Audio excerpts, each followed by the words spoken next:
Hey guys, how's it going? I am out here today in sunny Oregon. Not something you get to say that often.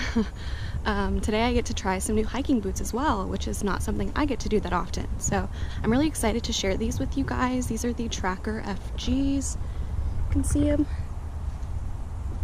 Looking good. Basically, these shoes are a barefoot shoe from Vivo Barefoot. It's a little bit of a different experience. I've never had a barefoot hiking boot, much less a barefoot shoe, but I'm liking it. I was worried as well. I have flat feet, so that doesn't necessarily sound like it would translate to that kind of a shoe, but for my experience, it's been working just fine. I don't experience any shin splints. There's not any weird friction. The thermal insole actually makes my foot feel a little more comfortable, which I wasn't expecting. I was just thinking I would be hot, and that's not the case. So I'm going to show you guys some footage of my hike today and give you a little bit of an overview of what you can expect from one of these Tracker FG boots if you got some yourself. So I hope you guys enjoy. Basically, comfort is a 4.5 out of 5. I would say that there's nothing uncomfortable about this shoe other than the wide toe box. Of course, that is on purpose with a barefoot shoe. Your toes are supposed to splay so that your feet can build that strength and use all of the muscles in your foot instead of relying on using too much arch support and losing that strength over time. So I'm looking forward to stronger feet, and maybe that will one day become a 5.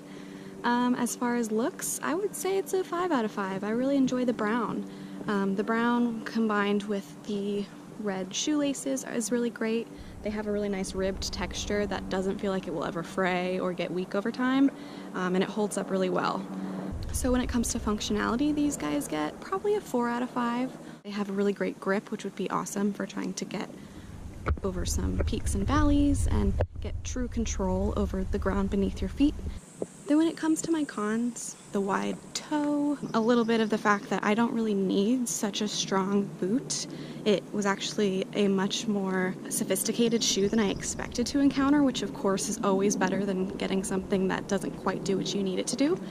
I did order a size up, which is what I read online. It was the recommended sizing. I am usually a 7, 7.5, but I just decided to go for the 8, and I don't regret it. It was perfect size.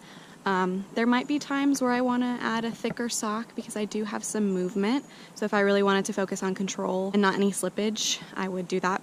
I will say, if you're somebody who is familiar with the really sturdy, traditional, solid hiking boot that we all know and love, maybe don't always love, this might not be the boot for you. It doesn't have the thick rubber bottom that you're used to. Definitely not going to have a big fake arch. It also is pretty flexible.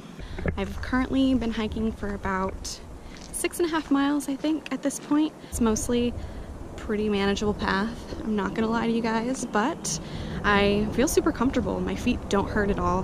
My shins, like I said, I've never encountered a shin splint with these shoes, and that is something I deal with on the daily. I'm very impressed. So please feel free to give these shoes a try if you are curious about them. Vivo Barefoot has a great customer service department. It was a weird mix-up with the post office, and Vivo was super understanding. No questions asked, helped me get my shoes so I can have this beautiful hike today and so I can share it with you guys. So thanks for joining me.